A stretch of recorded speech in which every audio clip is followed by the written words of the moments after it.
avait prévu de se faire une brasserie, tu vois, elle était là, bah si, comme ça, vous faites un McDo, vous aimiez bien le McDo. Puis au retour, je vous servirai du tang. Mais c'était très drôle, quoi. Bah, elle nous voit vraiment comme des ados encore. Je vous ai fait des tartines de beurre et de choc à pic. Tu pourrais sauver le monde et avoir 4000 enfants, tu seras ça. Ouais, non, mais c'est ça.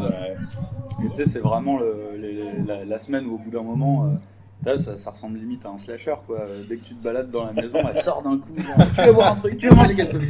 Je t'ai vu, t'as mangé des oranges. Tu veux des oranges. C'est l'instant et donc le soir, quand tu rentres, t'as des oranges dans ta chambre. C'est un panier entier. Vous vous rappelez quand vous étiez enfant?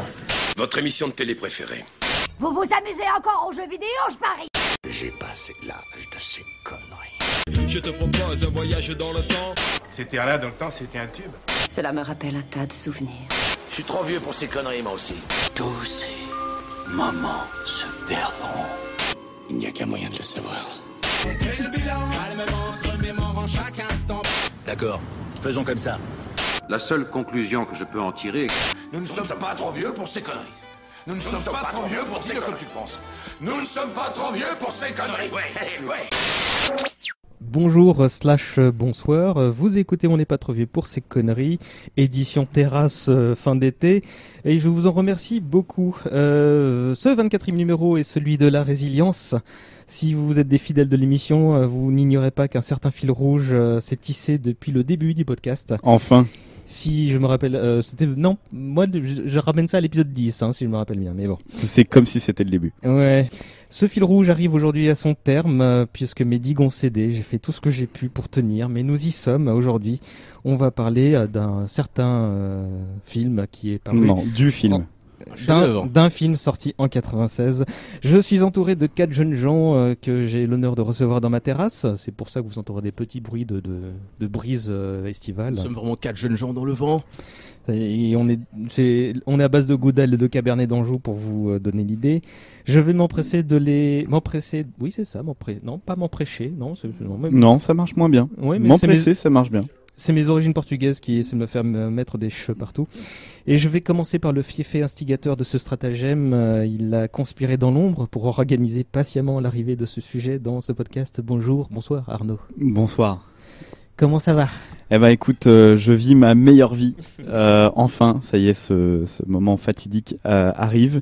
Je te trouve avec peu d'entrain pour faire ce numéro. Je t'ai connu plus apte à animer des choses plus vives. Mais que ça. C'est le mélange de Cabernet et ça commence un petit peu à me titiller. Mais bon, je t'en prie, continue. Mais tu vas quand même dire que tu... Enfin, on est bien.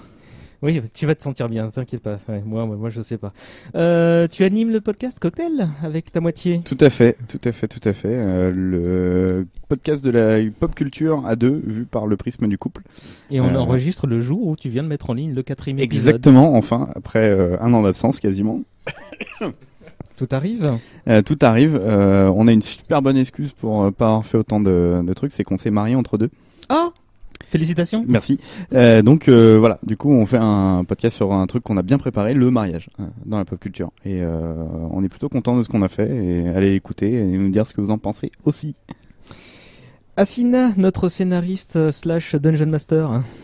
Et artisan martial, n'oublie pas l'autre fil rouge qui reste. Effectivement. Encore une fois, je suis sous Goudal, donc n'enviez pas. Comment ça va ? Ça va bien, merci. D'infos qu'on t'a entendu, c'était quand ? La dernière fois que tu m'as entendu, c'était pour Donjons et Dragons. C'était il n'y a pas si longtemps. Ok, ça va. Bon, les gens se souviennent de la mémoire, merci. Oui, je suis peut-être pas le plus vieux aujourd'hui. Je lance des regains. Si ? Ah, d'accord. Bon, Fabrice, mais tiens, présente-toi vu que tu viens d'interpeller les gens sur mon âge. Je suis un petit gars de l'ombre de l'édition. C'est tout. Et j'ai 2 blogs qui sont désespérément vides et en attente de mise à jour. Le Goûteur Culturel et Neko Furioso. Et la dernière fois, c'était Michael Jackson, je crois, non, quand t'avais entendu Ouais, c'était pour Michael Jackson. Avec beaucoup de sel sur ce cerf, Michael. Tu fais que le Michael, en fait. C'est ça. Le mec, il est venu pour faire un podcast sur Prince, pour un podcast Michael Jackson. Mais bon.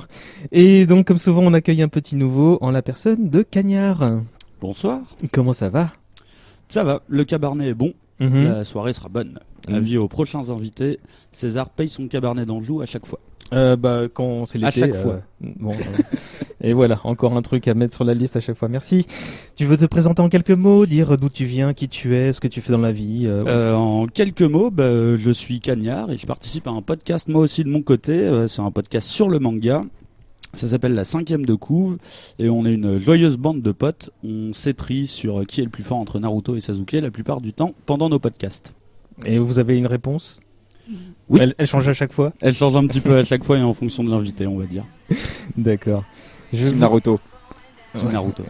Je répondrai un autre jour. Merci à tous les... Merci à tous... Team Panda alors. Merci à tous les 4 d'être venus. Aujourd'hui, on va parler de Space Jam. Oui!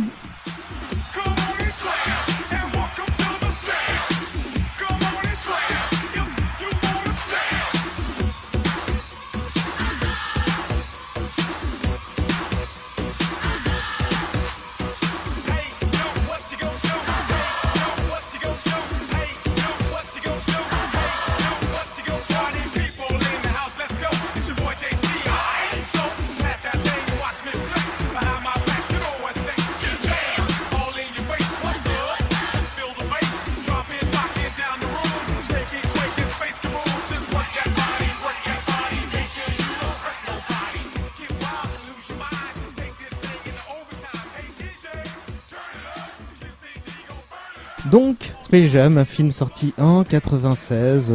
Ouais, non, c'est bon. Laisse tomber, César. Je vais m'en charger parce que vraiment, tu l'as.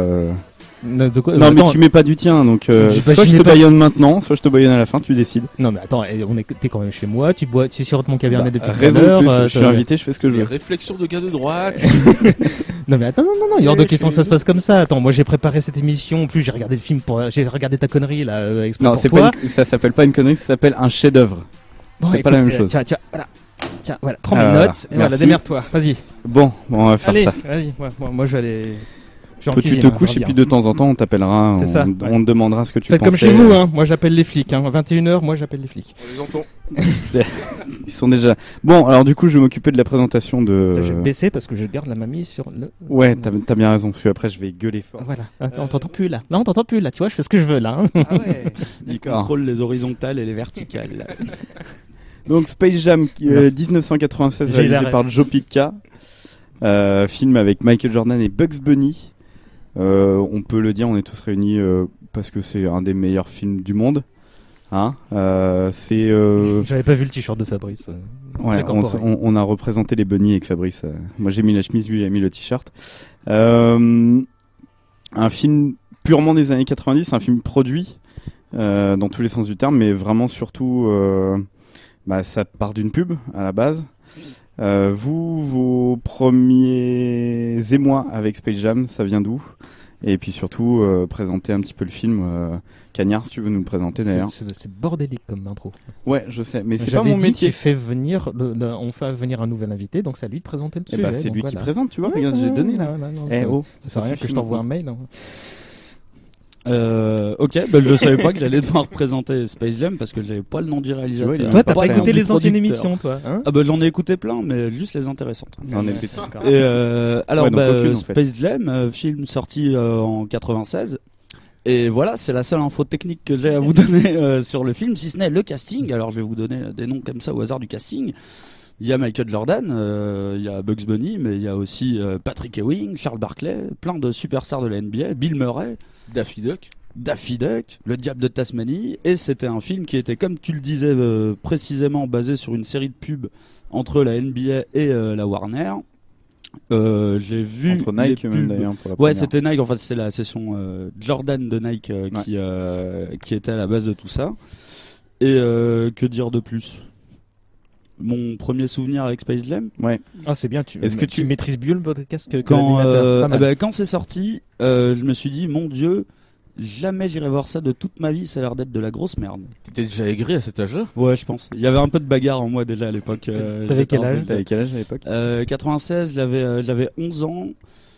J'avais 11 ans. À 11 ans, on est quoi? On est en 6ème, quelque chose comme ça, début du collège. Alors, ça dépend des personnes. Très clairement. Non, mais tu peux aller de la maternelle enfin plus loin encore. Mais en règle générale, c'est ça. En soi, cette année, j'attaque la 3ème, je suis un peu stressé et tout, mais Tu mets tes enfants en face, de toute façon, c'est pratique. Mais j'avoue, quand c'est sorti, ça m'a absolument pas intéressé.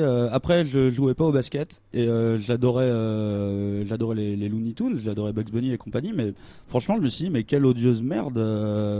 Tu vois, j'étais déjà passionné de cinéma. C'était Et déjà odieuse merde à l'époque. non, mais tu vois, genre, j'adorais le cinéma. Pour Et je me côtoyer suis beaucoup dit, de troisième, je pense qu'effectivement, odieuse merde est quelque chose qu'ils peuvent dire. Bah, tu vois, t'étais là, tu vois, dans Ciné 6, ils en parlaient pas, quoi. Oh la référence. Ils ont mis la bande-annonce en fin d'émission. Bah Genre, ouais. ouais, pour les bolos, là, si vous voulez, bon, bah, il y a Space Jam qui sort pour les enfants, quoi. C'était ma première prise de contact. Alcina, toi? Ma première prise de contact, ça a été dans la cour de récré puisque j'avais 7 ans ou 8 ans au moment où le film sortait. Et mes amis étaient ultra fans en fait de l'annonce qui avait été faite et donc m'ont converti complètement au monde de la NBA pour que je puisse apprécier d'autant plus ce chef-d'œuvre intersidéral. Moi, j'étais déjà un immense fan des Looney Tunes qui ont évidemment, comme beaucoup d'entre nous, bercé notre enfance. Encore plus pour ma part parce que Philippe Dana. Tout Non à fait. Ouais, oui. Mais c'est aussi ça. Il y avait sa cartoon bien sûr. Moi Déconne quand pas Bunny. Déconne pas Bunny. Et quand je prenais mes vacances, les cours des grandes vacances, moi je les passais souvent à Madagascar et il y avait 4-5 heures d'affilée ou des reruns de Looney Tunes. Entièrement en fait sur une chaîne de télé particulière. Du coup vraiment, il y a chaque jour je pouvais me faire si je voulais 5 heures de Looney Tunes ininterrompues. Guantanamo, je t'ai mis devant et À la fin, tu lançais des enclumes sur tes voisins. Mais Exactement. W9 n'a rien inventé, hein, manifestement. Et en fait, je reste persuadé qu'à ce jour, si j'entends la bonne musique, je me lèverai et conquérirai le monde au nom de la Warner. Oh mon Dieu, mon corps, que m'arrive-t-il? Ah vite. Non, voilà. Et donc moi, effectivement, mon premier souvenir d'enfance, je ne l'ai pas vu au cinéma par contre. La première fois, je l'avais vu en VHS. D'accord. Fabrice? La première fois que j'ai vu, j'ai eu un contact avec, c'était sur Canal+, je crois, dans une émission ciné. Et direct, j'ai checké le calendrier, j'ai saoulé tout le monde. Quand est-ce que ça sort? Et Day One Cinéma. Et j'étais encore en Côte d'Ivoire. Et pour moi, c'était les Avengers avant l'heure. T'avais, t'avais Jordan qui était mon joueur préféré. J'avais tout ce qu'il fallait autour de lui. Et t'avais Bugs Bunny qui est mon perso préféré de cartoon. Autant Goku c'est mon perso préféré de manga, mais dans les cartoons c'est Bugs Bunny. Il y a personne pour le détrôner. Et ce vagabond, ce fief et filou. Et voir Bugs Bunny faire du basket avec Jordan, pour moi c'était le pinacle. En fait, on aurait pu disparaître le lendemain du film. J'aurais fait j'ai vécu ma meilleure vie. Prenez-moi, on s'en va. On a oublié de lancer le timer, hein, soit dit en passant. Ouais, on a une heure bien large. Non, mais c'est pas grave. En plus de ça, je vais regarder l'heure. On parlait des pubs de toute façon qui sont plus ou moins à l'origine du film. Nous en France, on n'a pas eu ces pubs-là. Moi, tu me demandes pas comment j'ai découvert. Non, parce que toi, tu l'as vu il y a 2 jours. 3 jours. T'avais déjà 24 ans, mais que ça donnait quoi? Il y a 2-3 jours. Non, j'avais jamais vu Space Jam. Merde. Je l'ai fait pour les beaux yeux. Il était trop vieux quand c'est sorti. Alors dis-nous. C'était sympa. Ça passe vite. J'ai vu beaucoup trop tard. Mais non, c'était sympa, ouais. Enfin, en 80 donc les pubs que nous on n'avait pas, du coup, il y avait 2 moyens de connaître plus ou moins le film. C'était soit le prisme de la NBA, d'être super fan du basket et du coup de Jordan, ou alors des Looney Tunes. C'est là de se dire, ok, il y a un film avec les Looney Tunes qui va sortir, il y a un joueur de basket qui est avec. Vous, c'était plutôt quel côté? Vous étiez plutôt cartoon ou plutôt basket? Les deux. Les deux? Asina? Plutôt cartoon en ce qui me concerne, même si, comme je l'ai expliqué, plusieurs de mes amis étaient extrêmement fans de la NBA. Et du coup, ils m'ont vraiment préparé pendant des semaines à cette histoire en me ressortant des magazines et tout, machin. Ils t'ont dit, alors lui, il est dans telle équipe. Ça, ils m'ont fait voir des matchs qui avaient été enregistrés en VHS et tout, par les parents, voilà, etc., pour que je comprenne mieux le mythe, quelque part. Putain, mais ton histoire elle commence à devenir triste. Tu sais, t'as été forcé de regarder les Looney Tunes pendant des heures, après des matchs de NBA pendant des heures. C'était parfaitement volontaire. On dirait un shonen. Les Looney Tunes ont été parfaitement volontaires. Je n'en dirais pas forcément autant au départ pour tous les matchs avec Michael Jordan, mais c'était quand même très très plaisant. Pardon? Tu n'aimes pas l'art?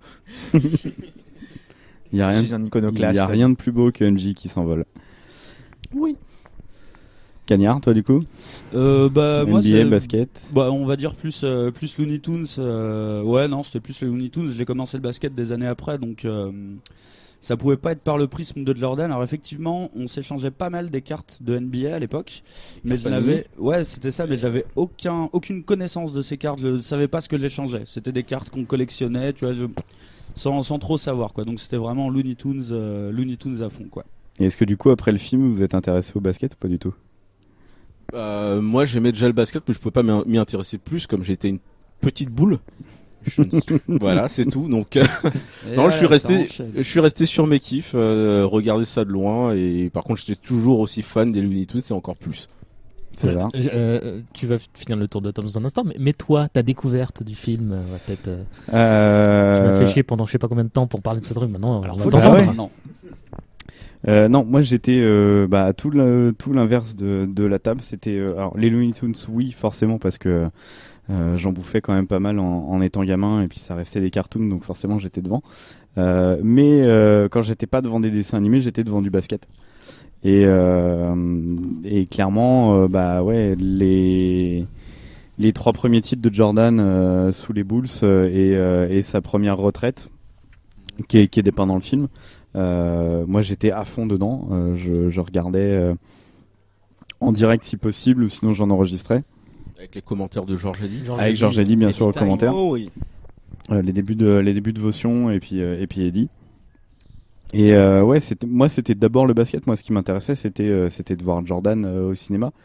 Après, quand tu regardes le casting, alors ça parle aux aficionados ou un petit peu moins, mais quand t'as Larry Bird, quand t'as Charles Barkley qui est dedans, Larry Bird venait de prendre sa retraite, c'était avant Jordan, avec Magic Johnson, la grande star de la NBA, et c'était des mecs qui touchaient parfois au petit écran sur les pubs, mais nous des pubs qu'on n'avait jamais, mais voir ces mecs là dans notre télé ou au cinéma, ça se faisait pas encore. Et tu l'as consommé pour la première fois comment? Et je l'ai vu, je pense, la première fois pas au cinéma, je pense que c'est plutôt en VHS. J'ai pas de souvenir précis, mais et par contre la VHS, je pense que j'ai dû en racheter 3 ou 4 tellement je les ai saignées. Et elles ont toutes fini avec les bandes totalement éclatées, et je pouvais plus la regarder après.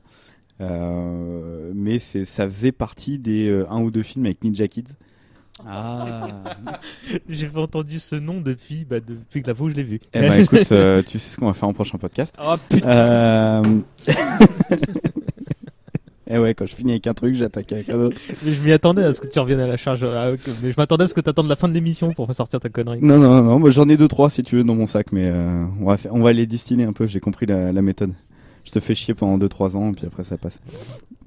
Et ouais, Space Jam, c'était le top. Le pinacle. Ouais, c'est ce que je disais au début. C'est toutes les années 90, toute notre adolescence, toute notre enfance. C'était, enfin moi perso, c'était le basket et les toons, c'est les cartoons. Donc tu mets ça dans le même film, qui maintenant avec le temps, ouais, c'est sûr, quand tu le vois comme toi pour la première fois, c'est compliqué, je comprends. Il a plus son âme d'enfant, il a plus ses yeux d'enfant. Mais même quand tu le regardes, je peux t'avoir des yeux d'enfant à pas cher. Si tu veux. Ok, je réserve. Pardon. Non mais je t'en prie. Je pensais pas que t'étais si proche de la Thaïlande, c'est pas grave. J'ai un beau-père qui a vécu là-bas pendant quelques années. Donc, Et non, je pense que c'est un truc, même techniquement maintenant tu peux te dire ok, le film est quand même intéressant. Après, à savoir qu'est-ce qui vous a plu vous dans ce film-là. On est réunis pour en parler. Qu'est-ce qui vous a plu en premier, Asina, toi? Le scénario, j'imagine. Évidemment, c'est Est-ce que tu peux nous le résumer? Oui, je peux résumer le scénario de Space Jam. Ça se passe au moment, enfin, on commence. Ça commence sur 2 intrigues. La première sur Michael Jordan qui prend sa retraite et décide d'aller dans le monde du baseball. Et ça, c'est bien fait. Ça, c'est très bien fait. J'admets. Et dans le même temps, dans le monde des Toons, des extraterrestres qui débarquent pour faire une À la fin, OP, non, non, je vais y arriver. Pour créer un gigantesque parc, c'est son métier. pour recréer un parc d'attractions, enfin là, ils veulent esclavagiser les Toons, en fait, dans cette optique. Et les Toons ont la brillante idée de, comme les extraterrestres sont tout petits, tout minuscules, chétifs, c'est martien. Exactement. J'ai pas revu le film pour ce numéro, hein. Je fais tout au souvenir de l'enfance et de l'adolescence. Ils décident en fait en disant voilà, ils sont minuscules, on va les défier au basket, histoire d'éviter une grosse guerre entre nous, de se faire massacrer. On va les défier au basket. On peut que gagner, ils sont minuscules. Et les extraterrestres acceptent, mais, et c'est là qu'est le mais, afin de gagner leur match, ils vont voler le talent de basketteurs de professionnels de la NBA. Donc de 5 basketteurs. Et non, pas de simples basketteurs. 5 le gros crâne de Barclay. Ouais. Moi j'avais mal entendu tout à l'heure. Oui. C'est qui les basketteurs? Parce que moi je sais pas. Mais... Alors t'as Charles Barkley qui est à l'époque au Jazz. T'as non, Muggsy Charles Bugs. Barkley, il est à Phoenix. À Phoenix, oui, pardon. T'as Muggsy Bugs qui est aux Hornets. C'est ça. Tu as Sean Bradley, fout. oui, mais il fait 2m29. Oui, tout le monde s'en fout. Mais tout le monde s'en fout. Mais il est top 2 de pick en draft. Oh oui, mais bon, c'est ça bref. le plus triste. C'est pour ça que c'est triste que tout le monde s'en fout. Et Patty Wing, New York. Il en manque un. Il manque Larry Johnson. Il manque Larry Johnson qui lui est top 1 de draft. Voilà. Et après avoir volé ses talents, les Toons se rendent compte que, oh my god, on est complètement foutus. Aussi, ils décident de recruter quelqu'un pour les aider. Ce quelqu'un, Michael Jordan. Alors, recruter, je trouve que c'est un peu... C'est léger. Il le kidnappe. Oui, c'est la conscription plus qu'autre chose. Je pense qu'il a tendance à être très doux, tu vois, comme son époque Guantanamo. Il dit bah non, c'était moi-même. C'est normal. Il le kidnappe lors d'une séquence qui m'a traumatisé parce que les enfants, je me suis rendu compte que Michael Jordan avait des enfants. Oui. Et et en fait, j'ai eu mes pires ennemis, mes némésis qui sont apparus tout d'un coup parce que les enfants. Les enfants de Michael Jordan. Précisément les enfants de Michael Jordan. Mais oui, parce que tu rêves d'être son gamin quand t'es. C'est pas ses enfants. Hein. Dans la vraie vie. Ouais, mais tu vois qu'il a des enfants. Il y en a même un, le plus petit, c'est un joueur de NBA maintenant, c'est Eric Gordon qui joue aux Rockets. Ah ouais? Ouais. De toute façon, il joue mieux au basket qu'au cinéma. Il joue beaucoup mieux au basket qu'au cinéma. Ouais. Ça vaut pour les deux autres aussi. En ce qui me concerne, hein. le traumatisme a été fait de manière que on m'a proposé golf après en termes de sport à l'EPS. D'accord. Et t'as refusé parce que non, il y a des Toons qui vont le prendre. Ça fait d'ailleurs partie d'un des gros problèmes du film, parce qu'on va peut-être arriver sur ces trucs-là aussi. C'est que tout le monde s'en fout en fait déjà du scénario, de ce qui se passe dedans. Alors, on parlait et de Michael Jordan. Et les personnages, Jordan. Ils en ont rien à foutre de ce qui lui arrive. Même ils se demandent femme où ils sont. Qui se dit mais en fait il était où Michael? Ça fait 4 jours qu'il est parti. Elle avait les gros chèques derrière qui tombaient, donc c'est vrai. Comme une femme. Il y a quand même l'agent qui est là qui se dit Monsieur Jordan, il faut sortir, il faut revenir maintenant. Mais on en parlait, on évoquait ça. La partie live du film, c'est peut-être bien la partie la plus réussie du truc, qui est la grande idée de Joe Pytka, donc le réalisateur, qui décide quand il arrive sur le projet de dire tout le scénario qui a été écrit, on va le refaire pour aider Michael à jouer la comédie, parce que c'était leur plus gros problème à la base, c'est de faire jouer ce mec-là un petit peu de comédie. Il veut dire on va lui faire jouer sa propre vie. Et donc du coup ils reprennent l'histoire tragique avec son père qui s'est fait assassiner en 93. Ils refont la conférence de presse, de son annonce de départ. C'est quelques années au baseball, puis son retour en NBA, etc. Non, il revient pas en NBA dans le film. Hein. Si, à la fin, il revient. Il revient à la fin. Attends, je me suis peut-être endormi. Quand même. Mais non, mais il me semblait que il y avait tout le parcours. Non, parce qu'à la fin, au contraire, à la toute fin, il intervient pour un match de baseball. Oui, il fait son dernier match de baseball. Après, tu le vois revenir et t'as les vraies images quand il porte le 45. Ah oui, mais bon, j'ai pas regardé le générique de fin non plus. C'est pas le générique. Il y a pas de scène post-générique là-dedans. Mais cela dit, moi j'avais suivi un petit peu le basket à cette époque, parce que comme tu l'as dit Fabrice, c'était Georges Eddy, donc c'était forcément un animateur qu'on ne pouvait pas trouver pas sympathique, tu vois, donc avec un accent mindfuck. Et j'ai commencé à regarder, pas autant que vous, hein, manifestement, mais juste un petit peu. Et c'est un peu l'époque où je me souviens m'être fait la réflexion, ah bah voilà, je m'intéresse au basket et Jordan il arrête quoi, putain. Ah bah. Et donc j'avais pas suivi très longtemps le sport, mais je me souviens que quand le film est arrivé, je savais que c'était plus ou moins autobiographique. Et en le revoyant dans les quelques jours, j'avais trouvé ça plutôt intelligent de replacer le contexte, même si effectivement après ça part dans des directions tout autres quoi. Mais ils ont eu raison de le réancrer dans le film. Mais c'est marrant que tu dises ça parce que moi, quand le film sort, j'en ai rien à foutre, vraiment totalement. Je le regarde pas au ciné, je cherche pas à voir la cassette. Je commence le basket 3 ou 4 ans après, et là, tout le monde me demande, mais t'as regardé Space Jam ? Je dis, bah non, j'ai pas regardé Space Jam, j'en sais rien moi. Et du coup, je commence le basket l'année où Michael prend sa retraite définitive. Il avait un truc contre nous, je pense. En fait. Mais je pense qu'il avait un truc contre nous. Un truc contre les snobs. Tout de suite, là. Sors de chez moi. Et voilà. Faut admettre que c'est vraiment très très intelligent comme manière de faire.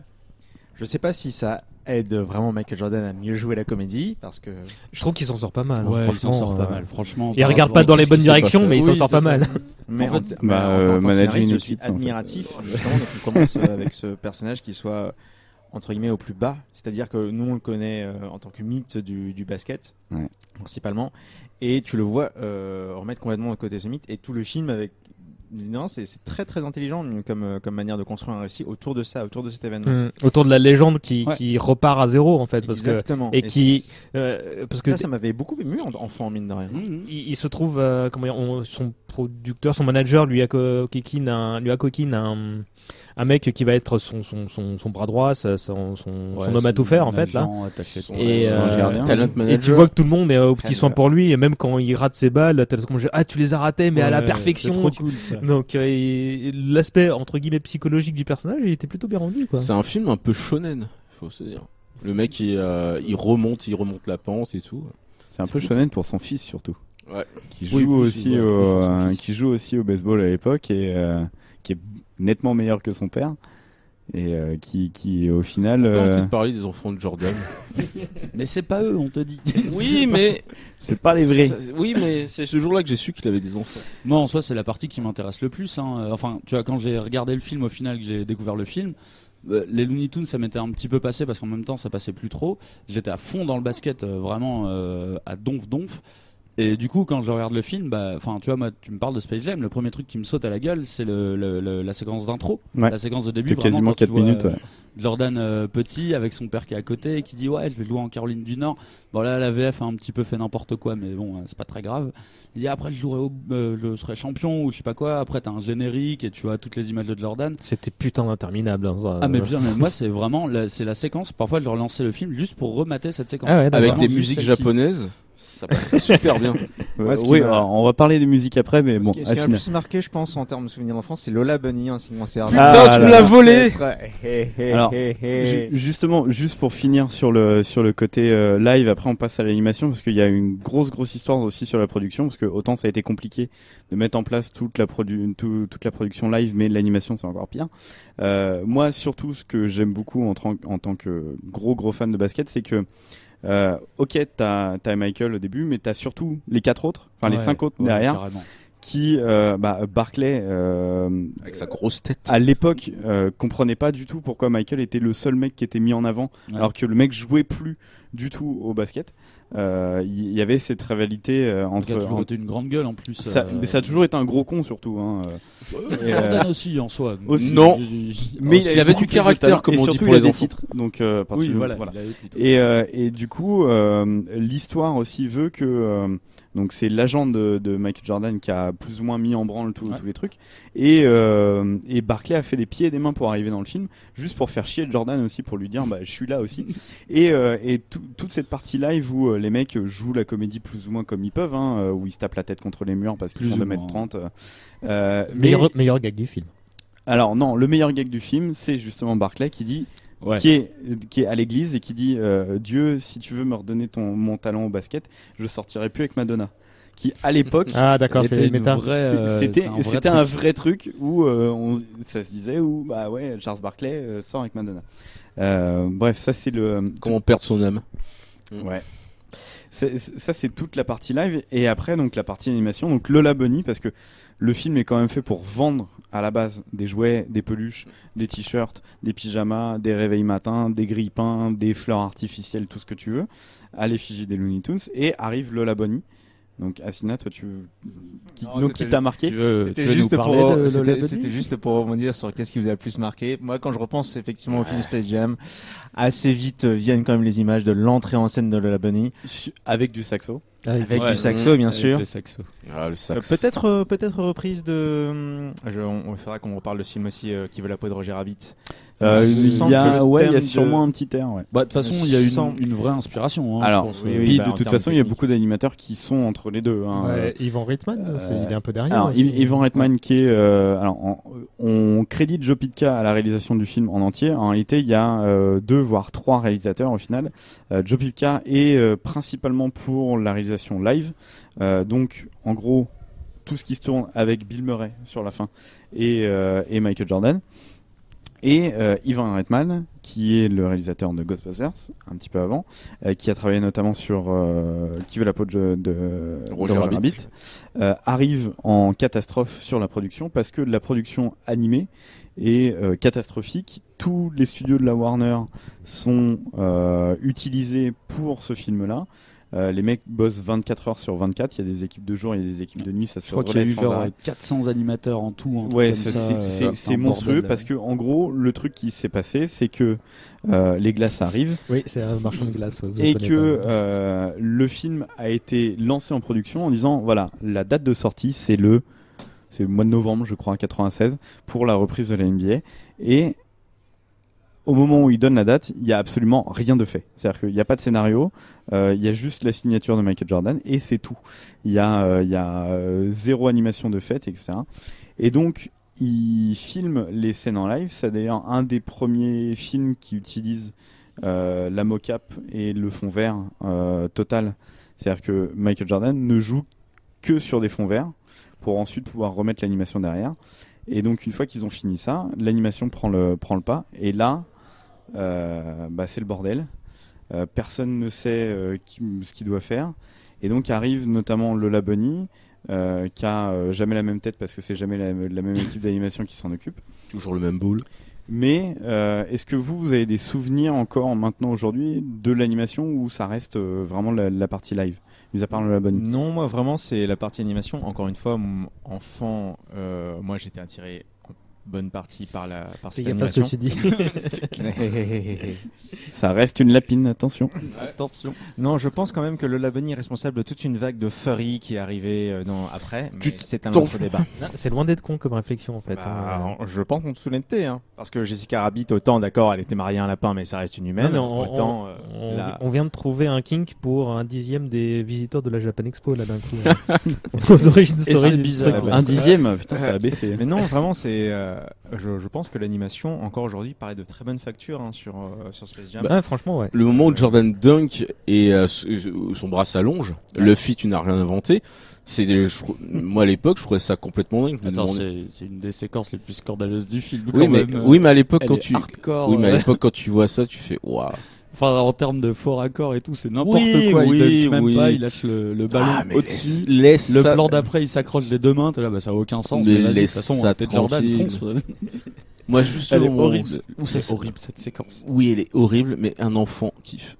Un enfant fan du NBA de Looney Tunes kiffe forcément. Oui, mais pour revenir sur la question initiale, techniquement, ouais, le film tient toujours. Pas comme ça. Tant comme ça ton micro. Voilà. Comme ça. Le film tient toujours extrêmement bien. C'est en termes de couleurs, notamment d'animation, de fluidité. Et même si effectivement d'un plan à l'autre, les toons ne sont pas forcément le même chara design. Je pense que ça se tient toujours de nos jours. Je sais que c'est une question que toi, César t'aimes bien poser sur la fin d'émission, mais est-ce que pour vous ça se revoit toujours très bien juste en termes d'animation? Complètement en l'air, mon pote. Rien à foutre. Chercher des bières. Ça passe. Ouais, continue, ça passe. Pour les enfants. Du coup, je l'ai rematé hier. Ouais. Parce que j'avais envie de me remettre un petit peu dans le bain. En vrai, le film, il passe très bien. Mais il faut enlever le côté réalisation, vraiment, jeu des acteurs et compagnie. Mais en vrai, il passe très bien, il passe vite. L'animation, elle passe très bien. il y a plein de trucs qui fonctionnent pas. Mais comme je dis, enfin moi, je reste persuadé que la première partie du film fonctionne tellement bien. En termes de, elle est ancrée dans son époque. Ouais. Elle est ancrée dans une époque où la NBA, et même si maintenant la NBA est encore très très puissante et très très forte, où tu sentais que la NBA était au centre de tout à l'époque vraiment, et d'avoir mis, comme tu dis, tu vois, Larry Bird qui joue même pas, mais qui est là comme un pote. Et de toute façon, c'est un pote de Jordan. C'est un pote. C'est son pote blanc. C'est son pote blanc. C'est le seul qui arrive à le suivre au poker sur les mises qu'il fait surtout. Hein, donc, mais je trouve en fait que c'est bien de commencer par cette phase-là, parce que ça te donne vraiment une espèce de photographie de l'époque, de ce qu'était la NBA vraiment à l'époque. Et après, tu vas sur le truc des toons, et franchement, ça passe. Je pensais vraiment me faire chier, et en fait, ça passe. À part ce putain de panier de fin là, qui ressemble vraiment Laisse-le à rien, tranquille. ça passe. Mais il y a un autre Fabrice. truc. Il y a un autre truc, c'est que ça faisait longtemps. Enfin, les Looney Tunes, on a eu, on a tous rematé les rediffusions, les Décodes pas Bunny, les Sac Cartoon et autres.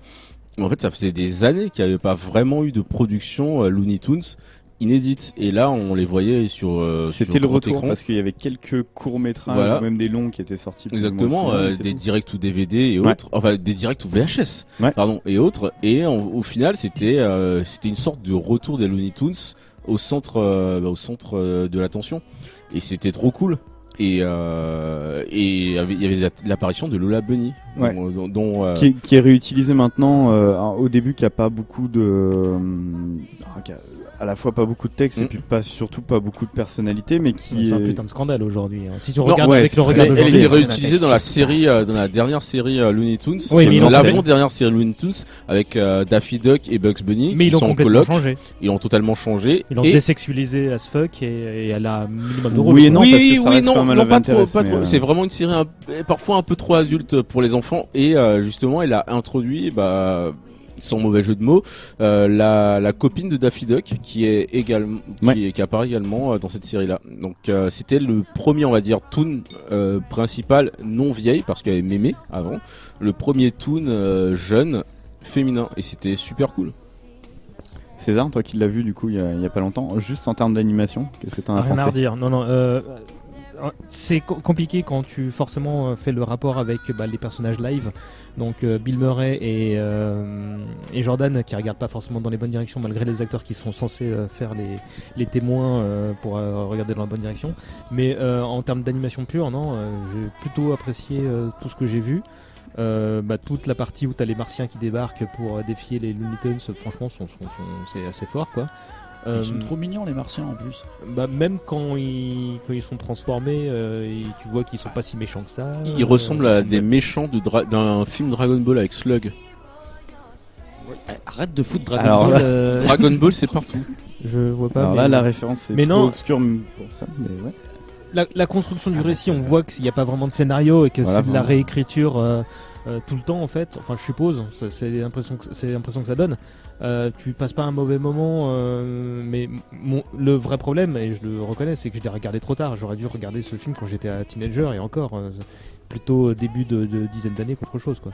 Encore, comme je l'ai dit, moi quand je l'ai vu, limite j'étais un peu trop vieux, parce que tout ce qui m'intéressait c'était le côté NBA, quoi. Donc la première partie, la deuxième, c'est là genre putain, vous avez Michael Jordan et vous en faites n'importe quoi en fait. Et justement, tu réponds à ma question, est-ce que c'est un film que vous avez revu souvent quand vous étiez enfant, Fabrice? Enfant, beaucoup, adulte, moins, mais je pense que c'est par grosse hypocrisie. En fait, j'ai pas envie de le critiquer. Donc, j'ai revu il y a 1 ou 2 ans, et je pense que c'est suffisant. J'essaierai de le remater à Noël, mais non, je veux garder. Mais à Noël en 2049. quoi. Voilà, je veux vraiment garder mon petit doudou. Sina, toi? Je l'ai revu surtout enfant et pré-ado. Ouais. Et sinon, mis à part quelques podcasts qui en parlaient, quelques analyses de ci de là, et la référence dans le premier film Scary Movie où on demande au personnage qui, malheureusement j'ai oublié le nom, Sydney, qui se fait la fille qui se fait tuer dès le départ. On lui demande son film d'horreur préféré au téléphone et elle répond Space Jam. Ah, Et elle d'accord. dit- Et le mec dit mais c'est pas un film d'horreur, et elle répond mais c'est parce que t'as pas vu le jeu d'acteur de Michael Jordan. Elle méritait de mourir. Mais une autre fois, on parlera de Scary Ouais. Movie peut-être une autre fois, mais voilà, mis à part ces références-là, j'ai pas trop revu. Je l'ai pas revu dans ma vie d'adulte, même si ça reste un objet de curiosité, encore une fois, étudié par énormément de podcasteurs, par énormément de critiques, de réalisateurs, d'autres personnes qui se lancent dans l'animation pour plein de raisons. Et moi, finalement, c'est à l'heure actuelle en tant qu'adulte, c'est par ce biais-là, par ces biais-là détournés d'études que je me suis plus connecté à Space Jam que par mes relectures. Dans mes souvenirs d'enfance, c'est vrai que ça reste un film absolument parfait, génial et sans défaut, avec Lola Bunny. Et voilà. T'es Fury, mon gars. J'ai absolument aucun problème avec les furries, je veux dire. Non, en toute honnêteté, je ne suis pas Fury. Mais je dois reconnaître que peut-être ça fait partie de mes amours d'enfance. Avec Jessica Rabbit. Diantre, il y a un lien quand même. Non, mais Jessica Rabbit, ça reste une rouquine avec des putains de formes. Non, mais c'est là que c'est né, mon fantasme sur les rouquins, en fait. C'est le proto de la meuf de Mad Men, c'est tout. Christina Hendricks, on t'aime. Alors, moi, je vous avoue que si j'ai tanné César aussi longtemps pour faire ça, c'est parce que déjà, c'est un film qui m'a longtemps suivi pendant que j'étais gamin, qui est resté forcément parce que j'ai continué à suivre la NBA et tout ça, et surtout, j'ai beau avoir un paquet de DVD à la maison sur des matchs de Jordan et tout ça, je trouve que alors oui, c'est un film produit, il y a un paquet de placements produits, il y a McDo a pu savoir quoi foutre. Il y a une phrase Nike qui est forcément qui a sorti le pour ça. Excuse-moi, le mec qui est censé faire la nounou de Jordan là, qui est le monsieur de Jurassic Park là, qui est le gros de Jurassic Park, voilà. C'est comme ça qu'il s'appelle. Le mec gros de Jurassic Park. Il casse tous les placements de produits dans une phrase, c'était allez, là c'est vos Nike, on va prendre un Big Mac, prenez un Pepsi, aller on vous est chercher parti. un Pepsi et là quand tu regardes ça aujourd'hui, tu fais non mais c'est pas possible. Je crois chez Webedia. Alors, enfant, moi, cette phrase, elle me faisait mourir de rire. Ouais, mais en même temps, elle est drôle, hein. C'est une phrase comique. Tant qu'on est dans les phrases à mourir de rire. C'est à cause de gens comme toi que les marketeurs d'Hollywood n'ont plus de limite, sinon. Est-ce que je suis le seul à avoir compris que bien plus tard que la blague de fin sur l'arrivée de Bill Murray est vraiment une blague et pas juste une erreur de traduction? Sur le méchant, donc que vient faire Dan Aykroyd ici, c'est exactement. Ça c'est que dans la VF, ça? Ah, alors non, c'est aussi dans la VO. Mais j'ai passé toute ma vie à regarder que la VF. Mais c'est une blague méta. Hein. C'est une blague méta. Mais moi, je pensais que c'était vraiment une erreur de traduction. Je connais Yvan Reitman. Je connais son chauffeur m'a déposé et tout. Mais normalement, il devait pas en plus revenir à la fin du film. Bill Murray ne devait pas revenir vu qu'il voulait pas jouer sur fond vert et compagnie, et finalement c'est lui qui a écrit cette partie et qui parce que justement ça le faisait marrer de voir Michael Jordan jouer avec des mecs en vert autour, et c'est putain, j'ai envie d'essayer, j'ai envie de le faire. Lui, il y a un perso qui passe derrière lui, il y a un perso de la Cream Team qui passe et qui fait genre n'importe quoi et donc ouais, moi si je t'ai tanné pour ça, c'est aussi parce que merde, en fait c'est une des meilleures mixtapes de Michael Jordan. Juste la scène de Michael arrive chez les Toons, a enfin son short fétiche, ses baskets, son truc shonen, le truc à la con, mais putain ce plan et tout ce truc sur Michael qui s'entraîne, qui s'est entraîné pendant tout le tournage aussi parce qu'il allait reprendre le chemin des parquets tout de suite après. C'était la première saison de sa reprise en basket. Ouais, 95-96, c'est quand il revient. D'ailleurs, c'est un des trucs aussi où toute la NBA, enfin, tout du moins les joueurs, se sont beaucoup foutus de sa gueule au début de la saison en disant « T'es mignon, ça fait 2 ans que tu joues plus, tu t'es cassé la gueule au baseball. Tu reviens, t'es sûr de tout casser, tu fais un film avec Bugs Bunny. » Enfin, vraiment, dans la NBA, c'est une des rares fois où le mec a eu des critiques à son égard et a fermé toutes les bouches parce que il en a ça, c'est bien fermé les gueules. Il a repris 3 titres derrière, il a été MVP dès la première saison, enfin bon bref, c'est si ça se trouve il fonctionne au seum comme pas mal d'entre nous. Mais de toute façon, mais c'est un Algérien, un mec qui a... non, c'est un mec qui a le seum vraiment, enfin c'est un mauvais perdant. C'est un gars qui a la concurrence dans le sang. Enfin, hier, je suis retombé sur une mixtape de toutes ces phases de trash talk. Oui. Donc qui tourne beaucoup en ce moment. Tellement bien. Tu vannes ton adversaire. Parce que je suis pas. Pour moi, c'était le genre idéal. Si tu dois le comparer à quelqu'un, c'est un Zidane en fait. D'accord. Zidane, tout le monde était persuadé qu'il était hyper clean, France 98 et compagnie. Alors qu'en fait, Zidane, c'est un mec qui avait le seum. Tu vois, si tu le cherchais trop, c'est un mec qui avait le seum. Et ça fait partie de ces joueurs. Tu fais quoi pour le prochain numéro? On pourrait parler juste de Michael Jordan. On pourrait en fait, truc terrible, c'est que si on devait rapprocher Michael Jordan à un mec qui défraie l'actualité actuellement, il serait peut-être du niveau d'un Booba. Il lâchait rien. Ah, il lâchait rien. Il lâchait vraiment Il était horrible avec ses adversaires, même si c'était ses potes. Mais il était bon, contrairement à horrible Booba. avec ses coéquipiers aussi, quoi. C'était un mec qui faisait la misère à tout le monde. Personne ne Si t'étais pas au niveau, en fait, si t'étais pas au niveau qu'il attendait, c'était un gars qui faisait la misère. Alors dans le film, bien évidemment, c'est scénarisé et tout, mais il est pas chou. C'est comme Kobe Bryant, c'est pas un mec choupi, Kobe Bryant, tu vois. Ouais, mais Michael n'a jamais eu de procès pour. Si, il a eu des procès. Oui, mais pas comme lui. Ouais, il a quand même encore une idole qu'on est en train de piétiner. Non, déjà mais à l'époque, c'était avoir le somme, c'est pas un défaut. Si tu veux l'histoire, en fait, moi, un truc qui caractérise très très bien Michael Jordan et la manière dont il voyait sa carrière et son jeu et la manière dont il abordait les trucs, c'est que pour les Jeux Olympiques de Barcelone, donc Team USA est réunie. La première fois qu'une équipe de All-Star NBA est réunie pour les États-Unis pour les Jeux Olympiques. Et donc Michael Jordan fait partie du truc. C'est un des fondateurs de ça, notamment sous l'impulsion de Magic Johnson. Mais Michael était introuvable dans tout Barcelone. Et en fait, le mec passait les peu d'heures qu'il avait en dehors des terrains de basket à fumer des cigares et jouer au poker et jouer au golf. Gros parieur. C'était les 3 seuls trucs qu'il faisait et il pariait des milliers et des milliers de dollars. Et maintenant, les mecs commencent à raconter un petit peu plus ça. Mais en gros, dans les vestiaires, on disait, toi, ce soir, je vais te mettre 40 points, je te mets ça sur 50 000 balles. Et il le faisait. Et il a vraiment eu, il a eu 15 000 faces comme ça, où c'était pas un joueur sympa, tu vois. C'était plus gentil que sympa, parce que sympa, il devait l'être un peu parfois. T'as Steve Kerr, un de ses coéquipiers, qui a raconté, qui est maintenant d'ailleurs le coach de Golden State, qui a raconté son intronisation aux Bulls. C'était horrible, c'était horrible. Il lui a fait la misère, quoi. Un bizutage en règle. Un vrai bizutage. Fabrice, tout à l'heure tu comparais Jordan à Booba. Moi de nos jours je le comparais dans un autre sport à McGregor en fait. Un peu de ça. Un côté un peu trash talk.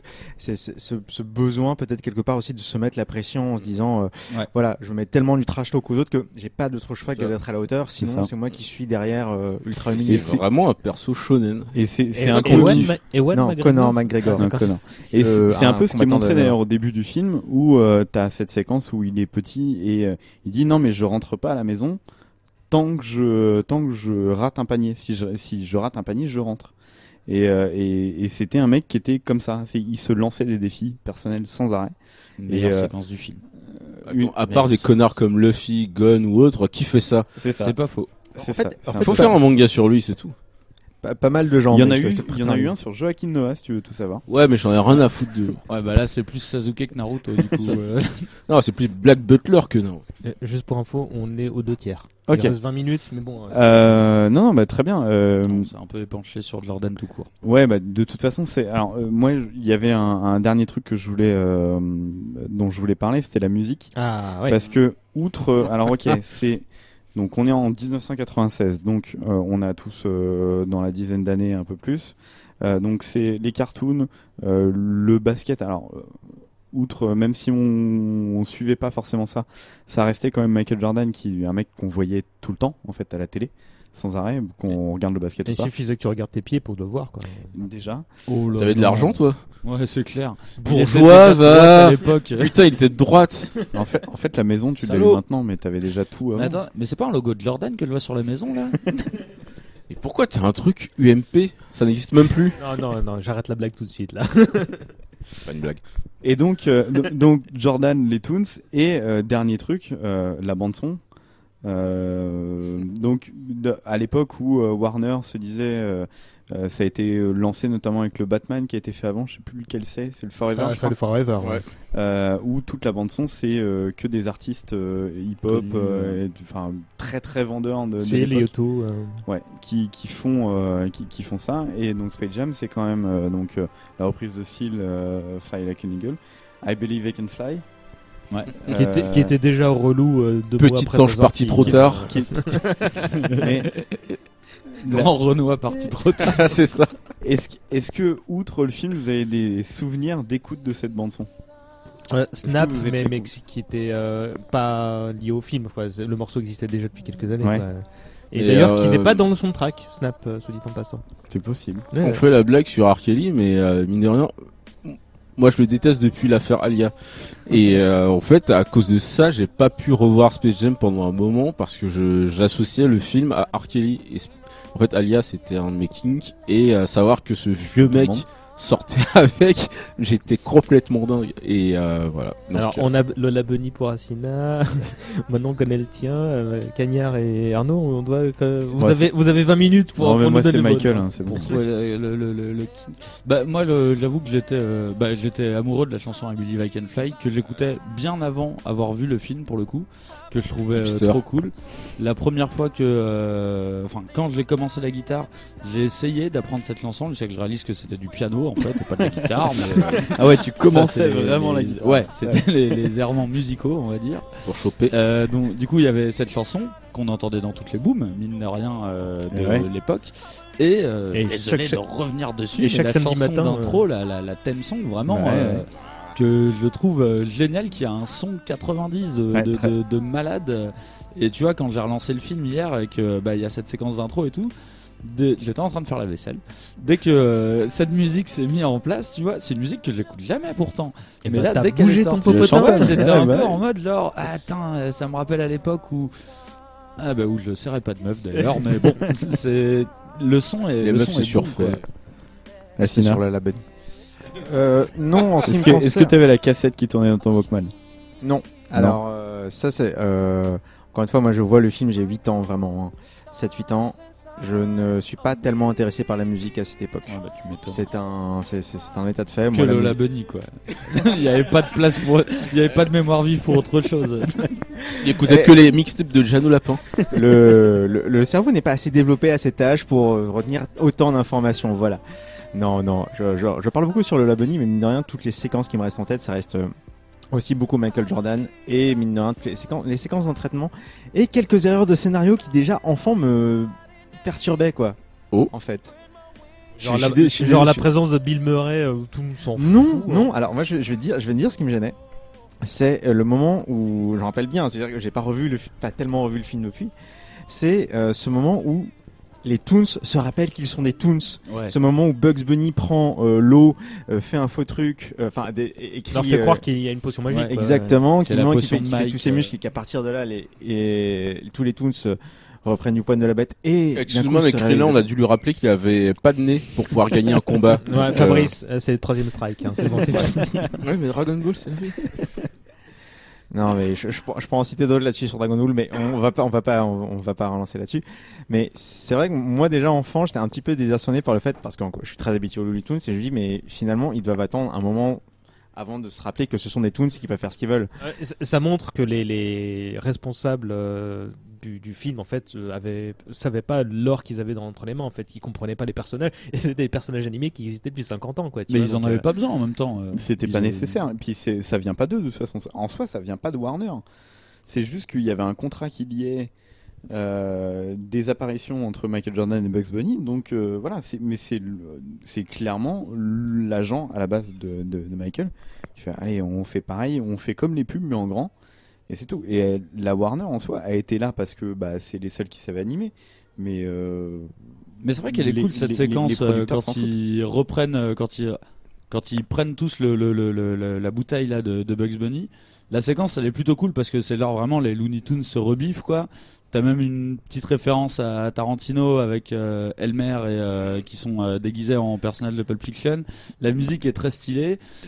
Oublions toutes les règles du basket dans ce match. Hein. On sait pas, des fois ils sont 10, des fois ils sont 2, on sait pas trop. Oui, il faut qu'ils soient 5.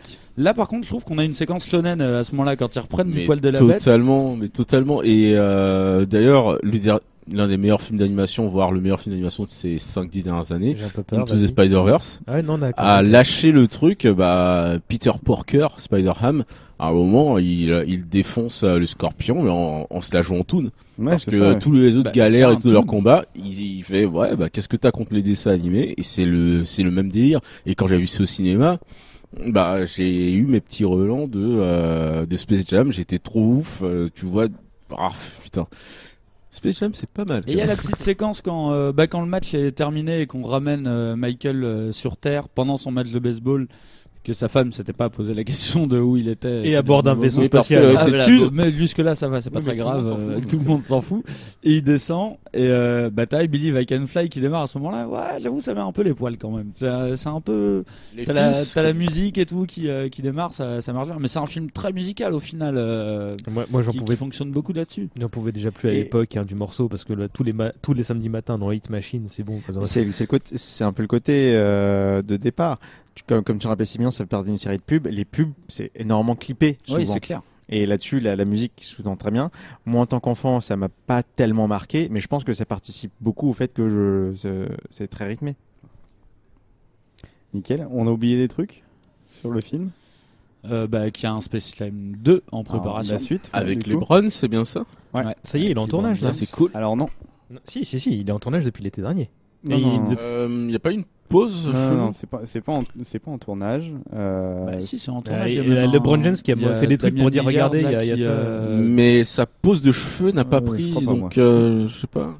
Non, de ce que j'ai compris, c'est que la production et le casting est bouclé. Maintenant, le problème, c'est que là, les mecs vont reprendre dans trop peu de temps pour pouvoir tourner les trucs, et je suis pas sûr qu'il y ait de tournage maintenant. Mais si, tu as Damian Lillard, le joueur de Portland, il a fini ses séquences déjà tournées. Okay. Et mais c'est marrant parce que LeBron James galère à trouver des joueurs.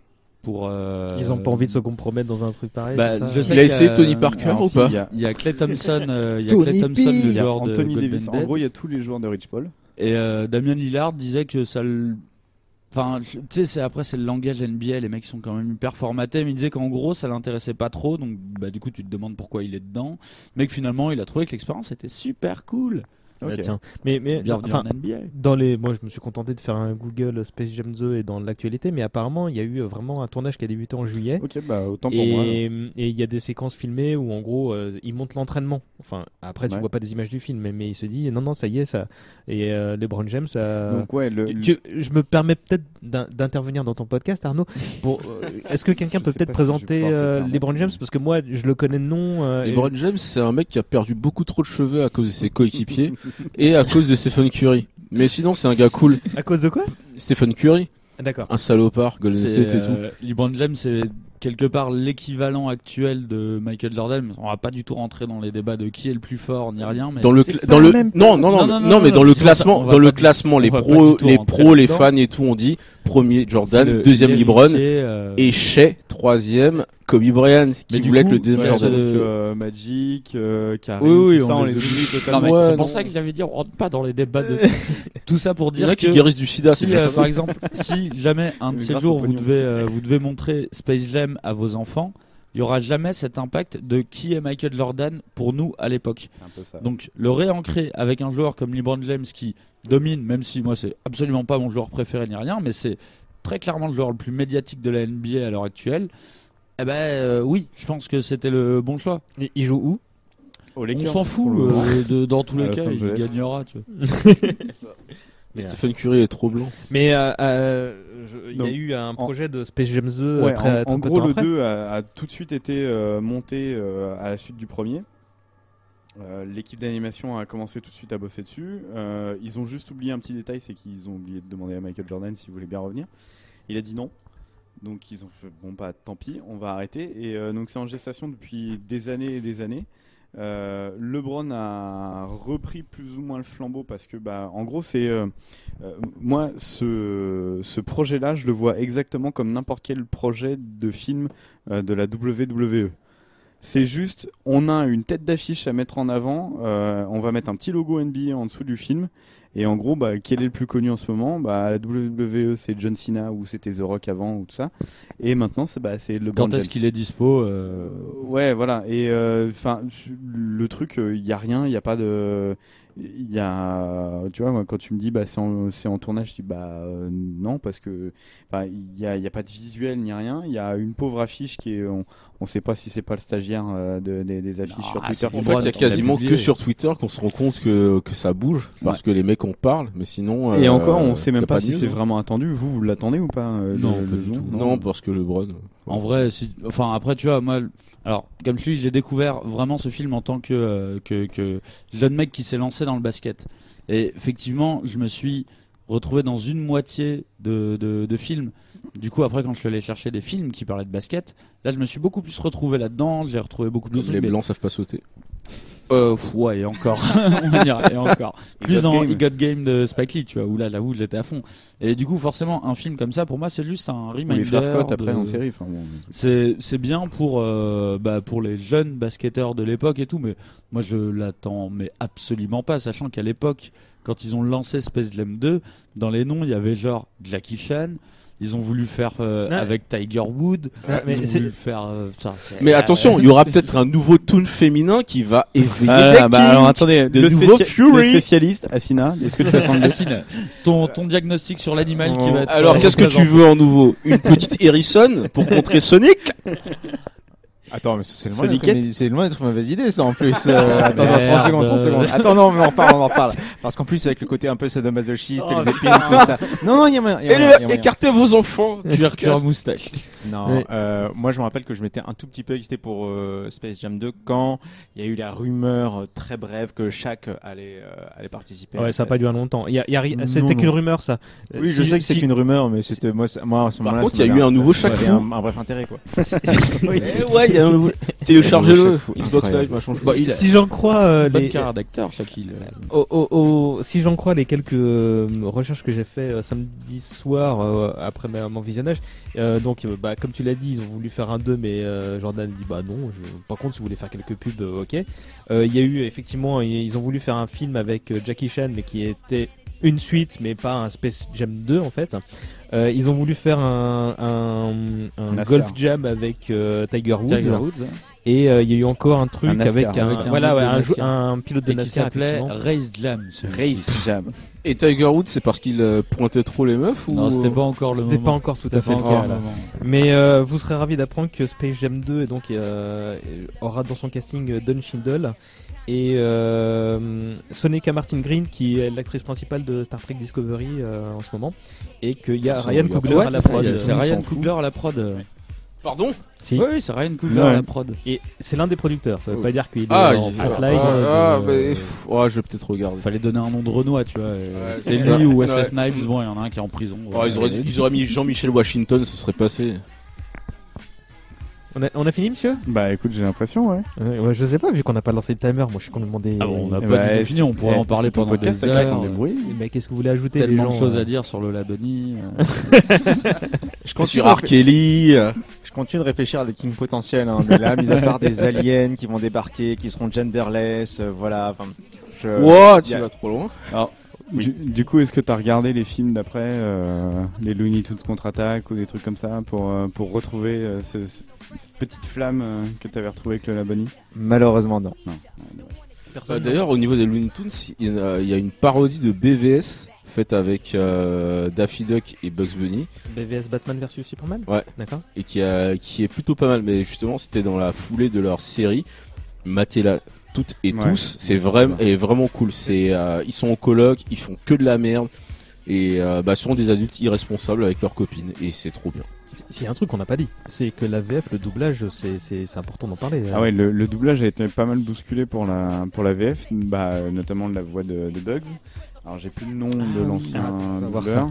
Ça j'ai entendu ça. Mais en gros, ça a été un scandale entre guillemets parce que ça reste quand même le métier du doublage et c'est une petite niche, mais la Warner a réenregistré quasiment 30 ans de dessins animés avec Bugs Bunny. C'est-à-dire que maintenant quand vous regardez un dessin animé avec Bugs Bunny, c'est plus la même voix de base. Ouais, je m'en suis bien rendu compte. Et ça a commencé avec Space Jam. Ils ont profité de Space Jam pour non seulement changer la majorité des acteurs, des comédiens de doublage qui participaient aux cartoons qu'on connaissait, mais comme tu l'as dit, ils ont réenregistré donc tout l'historique. On peut retrouver les anciens doublages encore à l'actuel, parce que tellement ça a fait scandale. Mais effectivement, enfant déjà, ça m'avait marqué.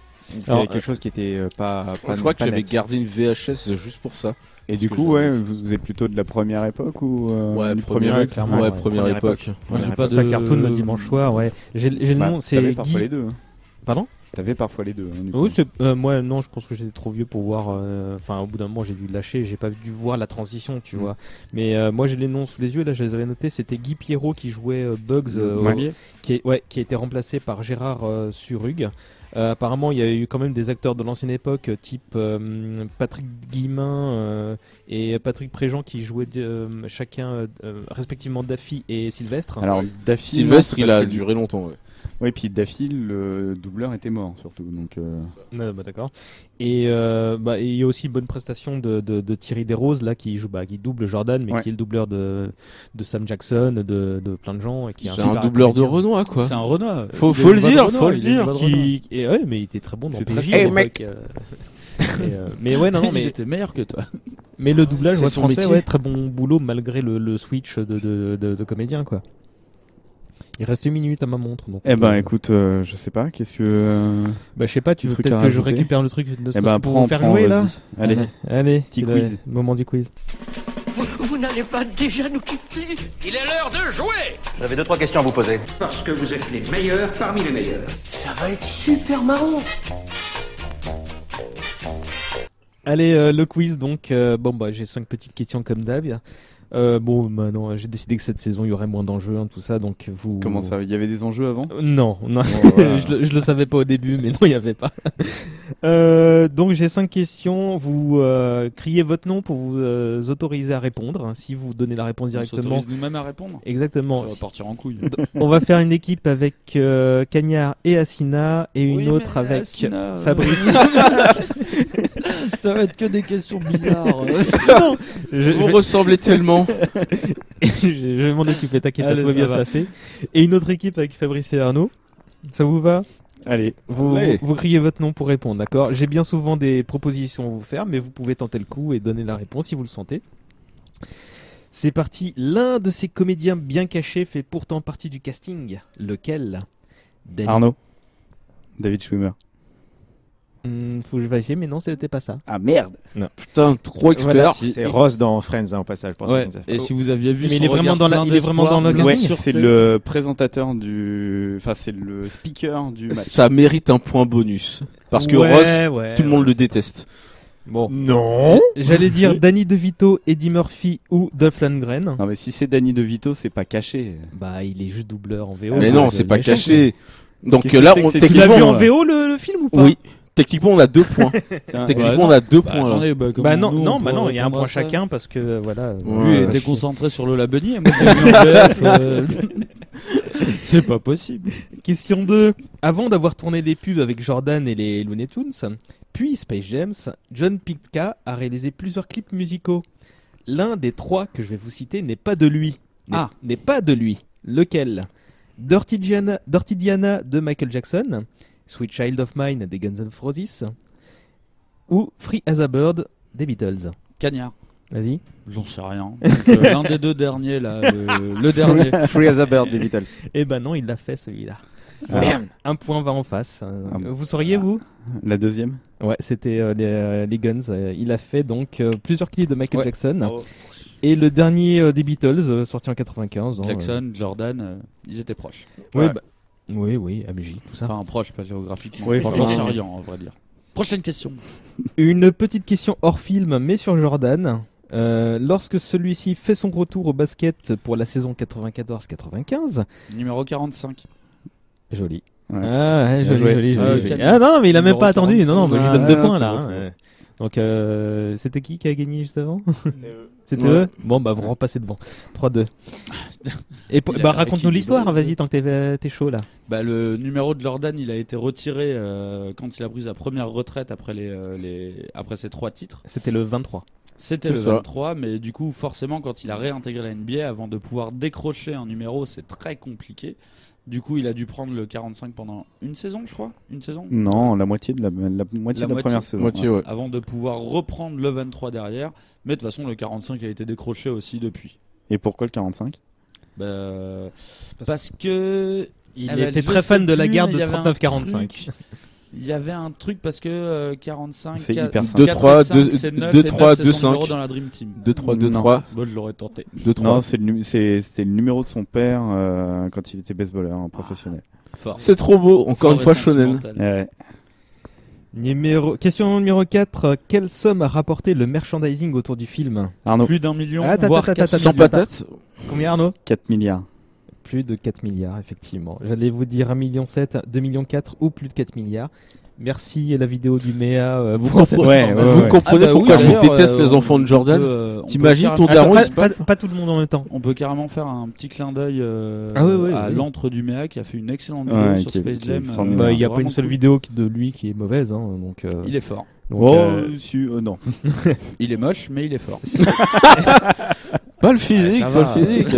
Dans l'hypothèse où vous avez écouté ce podcast jusqu'au bout et que vous voulez un complément d'une demi-heure, allez voir la vidéo qu'il a fait donc sur Space Jam, c'est sur YouTube. Fermez les yeux. Mais tu dis qu'il est moche, mais il ressemble à Matt de la sélection comics. Donc tu insultes deux personnes en même temps. Salaud. Et Matt, on te salue si tu nous écoutes. Je ne te connais pas, Matt. Donc ouais, plus de 4 milliards d'après la page Wikipédia américaine qui va même jusqu'à dire 6 milliards. Hein. Putain, mais ça monte à chaque fois. Ouais. Pour Mais moi, c'est c'était l'inflation. 1 ça. C'est milliard, l'inflation, 4 milliards selon les trucs. Et ça c'est juste le merchandising. Le film en lui-même n'a rapporté que 230 millions sur un budget de 80. Mais un budget qui m'a l'air très très faux quand même. Pour avoir fait bosser 400 animateurs en même temps. ça m'a Budget l'air, illimité.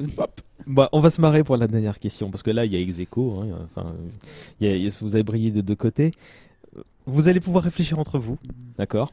Et vous allez me dire. Lola Bunny. Vous allez me dire. Quel est le nombre de poils sur les oreilles de Lola? Jusqu'à combien de joueurs de NBA présents dans le film vous pouvez me citer? On peut tricher avec ces notes ou pas? Ouais. Ok, Qu'on bon, bah, voit c'est bon, apparaître. Vas-y, voit mon gars. apparaître. Non, mais c'est trop facile pour Mais Arnaud, non, s'il c'est a pas des notes, fait. là. Ouais, mais il a taffé, qu'est-ce que je je fais lui sans les dis, notes. Je Zaya fais sans les notes. Vas-y, Arnaud. Il y a juste Annonce- des souvenirs annonce un d'enfance, les chiffre. autres, là. Arnaud, défonce-le. Attends. J'étais pas fan de NBA à cette époque, mis à part pour Jordan qui était mon idole. Ouais, de non, mais toujours. c'est bon, tais-toi.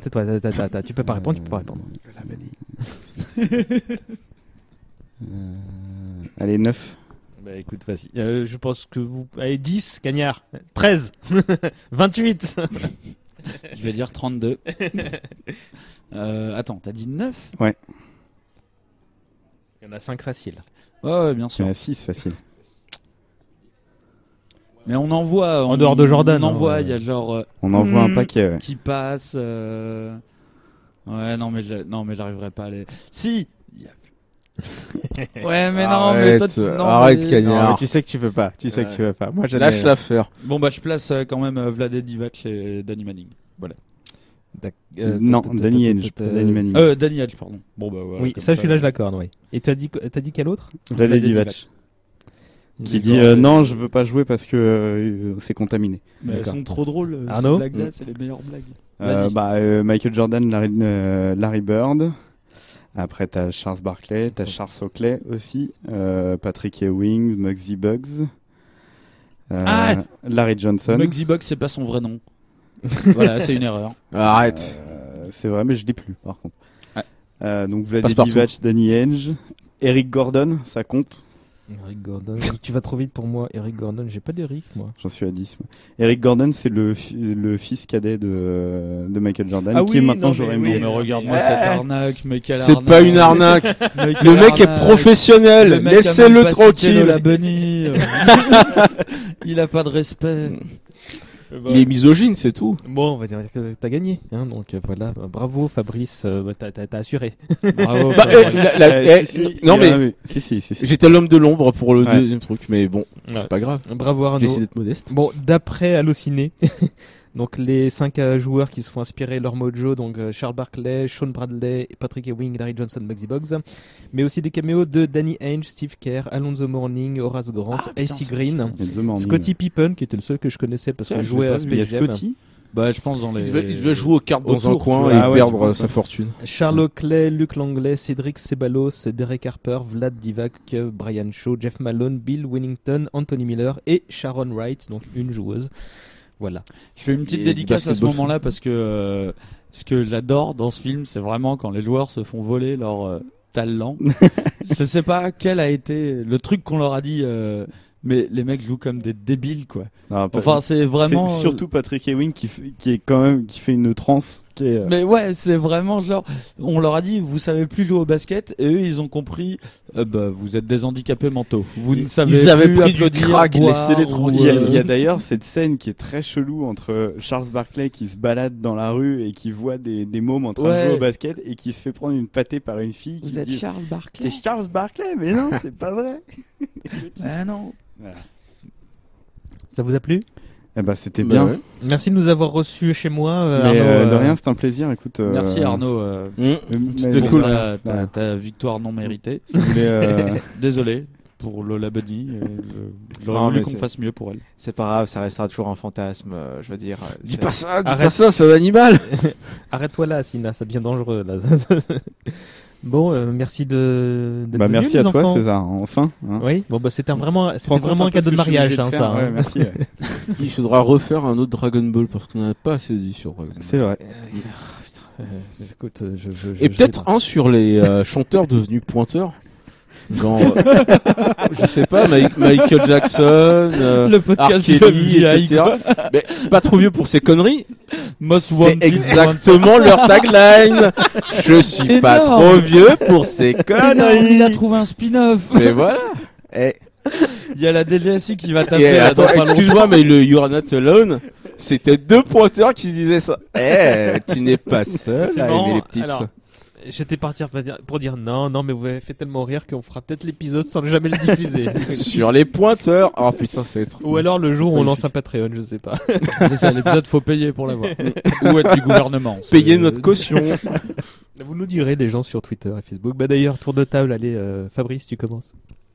De quoi Nico Furioso et Goûteur culturel. Voilà, ouais, c'est là qu'on te retrouve pour dire des choses Goûteur intéressantes. culturel, c'est sérieux. Nico Furioso, je sors des bêtises avec beaucoup de somme. Toi aussi, décidément. Mais oui, mais Jordan, le somme, c'est ma base. Ok. Asina. Donc moi, mis à part sur mon travail professionnel que je ne donnerai pas ici, vous pourrez, je l'espère, d'ici quelques semaines, me retrouver sur un podcast que je vais intituler Oli Scénaristique, dont j'ai déjà parlé un tout petit peu ici, sur l'analyse de fiction, non, plus précisément de les liens entre psychologie, fiction, voilà. Je vais parler de C'était ça. pas le podcast que t'avais annulé, mais c'est encore fait un autre. Non, Exactement. C'est compliqué. Il a Ah, scénarisé ma le vie est spin-off compliquée. Jeannot Lapin et Mimi Mati.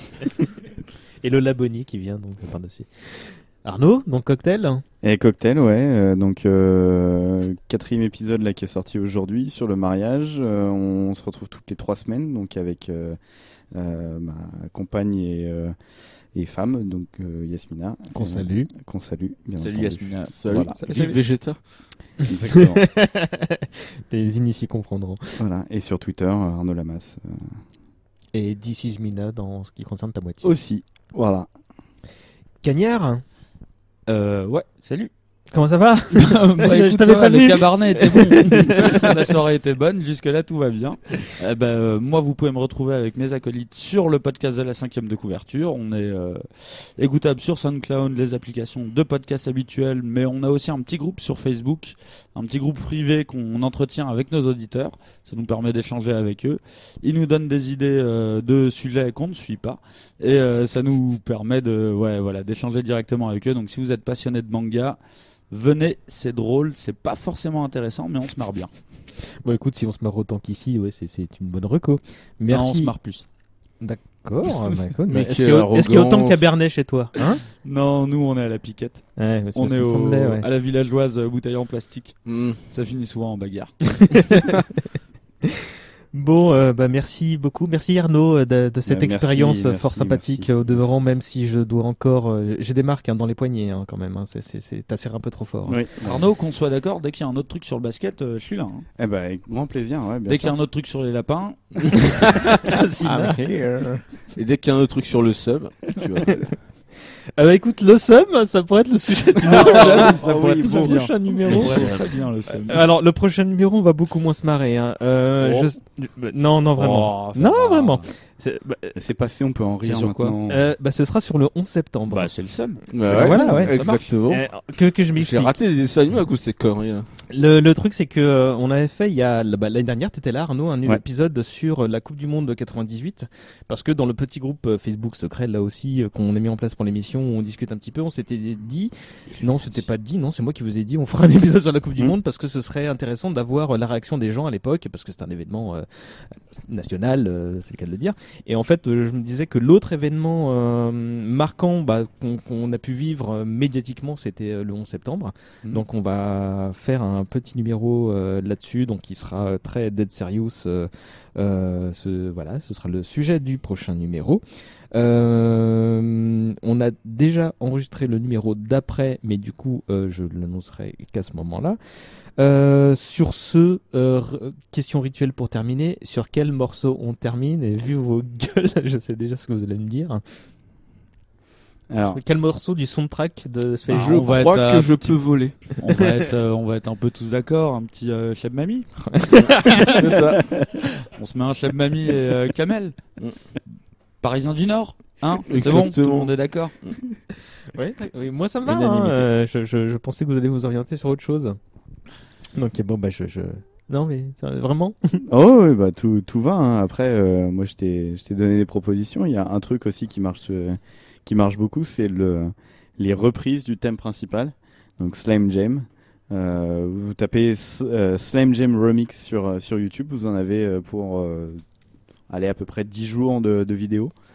Et ça passe sur SoundCloud. Ou sur SoundCloud. Et ça passe sur tout, et c'est mortel. Et vous tapez Cheb Mami sur YouTube, vous en avez pour 4-5 ans. Tranquille. Avec tous les mariages. Avec des procès et tout.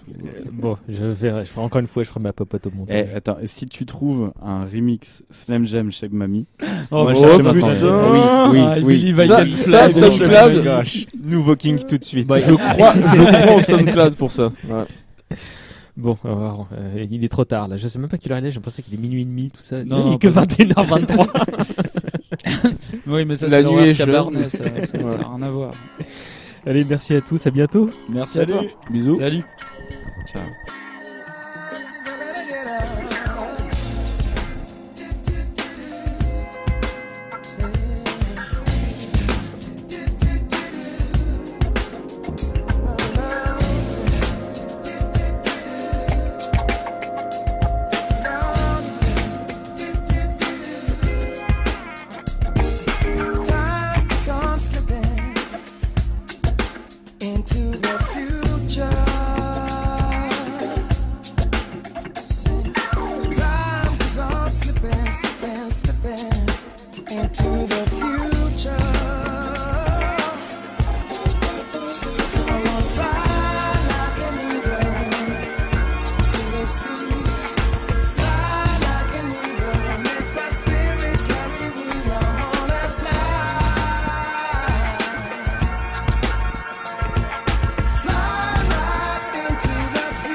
Merde, comme par hasard sur iPhone mais ça tu marche mets pas. un petit peu de l'énergie quand même. Hein, parce que, Oui, non mais ça y est, au bout de la 4ème bière ça va mieux quand même. Parce qu'il n'y a pas Cristiano Ronaldo là-dedans, c'est ça? Je suis absolument pas fouteux, donc tu vois, qu'il aille grillé en prison pour viol, j'en ai rien à péter quoi. Oh, ça balance. Et R. Kelly, est-ce qu'il doit aller griller en prison? Mais qu'ils aillent s'enfiler tous les deux dans la même cellule, rien à péter. Oh, ça peut créer une belle fiction. Oui, tout ça. Pof, nouveau kink. Moi, je vais rentrer chez moi. C'est marrant, j'allais dire, tu vois, je vais couper ce truc-là, c'est un peu chaud, mais non, je vais le garder en bonus, ça, tu vois. Je vais prendre le rouleau de sopalin. Je vais rentrer chez moi. T'en fais quoi de celui-là d'ailleurs Tu peux le garder, chouchou.